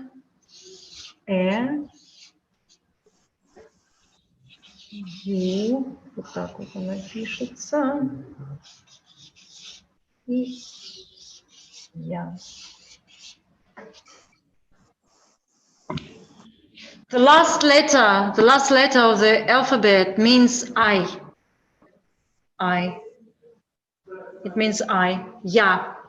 And it's very interesting that it is pronounced the other way around.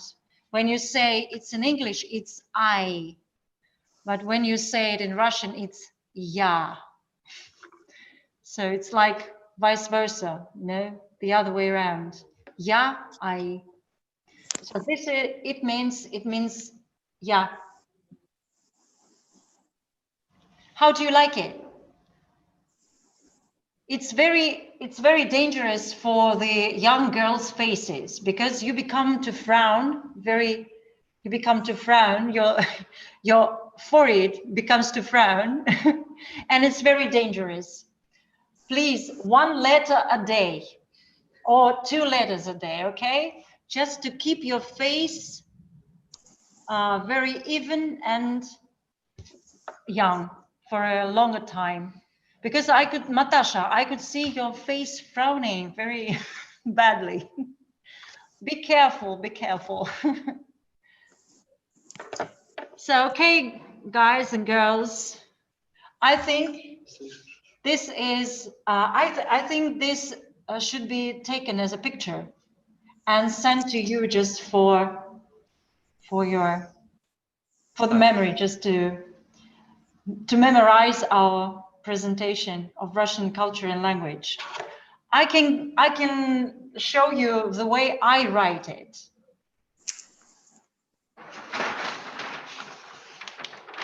Just to calm you down a little bit, because every Russian doesn't write like this. We write it our own way. So, okay, my name, for example, my name, if it is in the textbook, looks like this.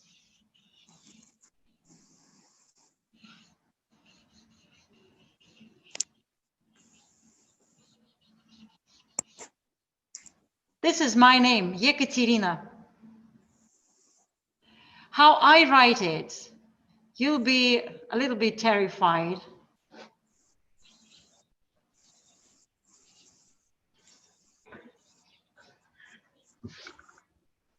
So it's a little bit different from what I learned from the textbooks, but still it's recognizable. My handwriting is not the worst in the world.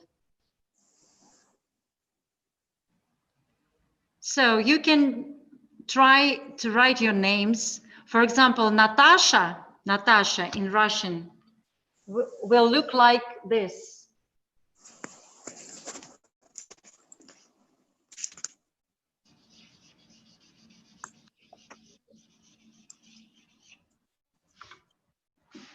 This is Natasha. Так, who wants Walter? Walter, okay. Oh, my handwriting is so beautiful. Oh, thank you very much. Okay, Walter. Just a moment.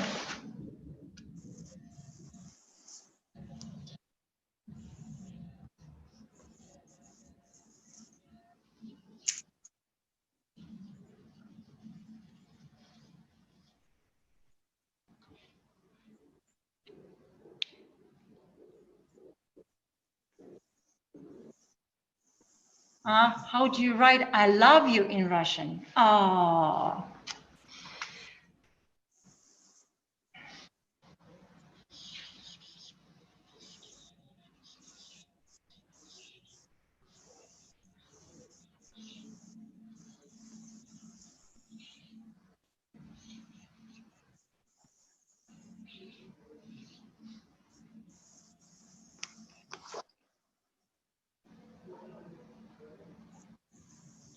Я люблю тебя. Yes. Siakir Masi Menkuba. Is this the name? And you want me to write it in Russian, or it means I love you in your language. You know, nak tilus. No.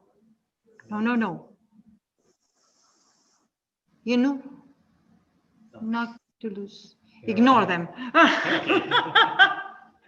Okay, I will.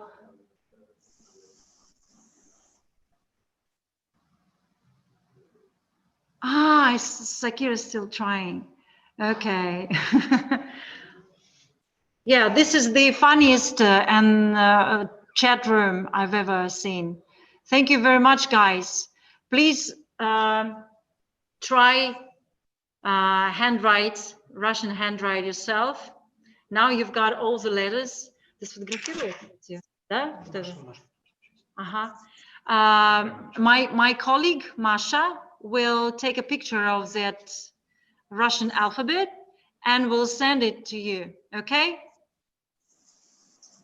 Okay, guys, it's been very nice talking to you, looking at your faces, so interested in what's going on. Thank you so much. I've had 2 hours of very, very, very good time in my life. Thank you guys. Thank you. Sing for us later here. Okay. Что же спеть такого русского? Ну-ка скажи. Okay, there is a song from my childhood.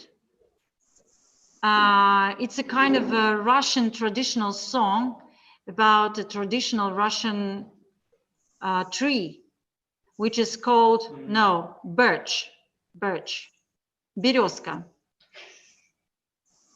It's about the birch which was standing in the middle of the field, very lonely.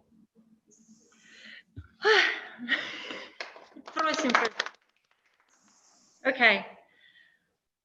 В поле береза стояла, в поле кудрявая стояла, люли стояла, люли стояла, некому березу заломать, некому любую заломать, люли заломать, люли заломать.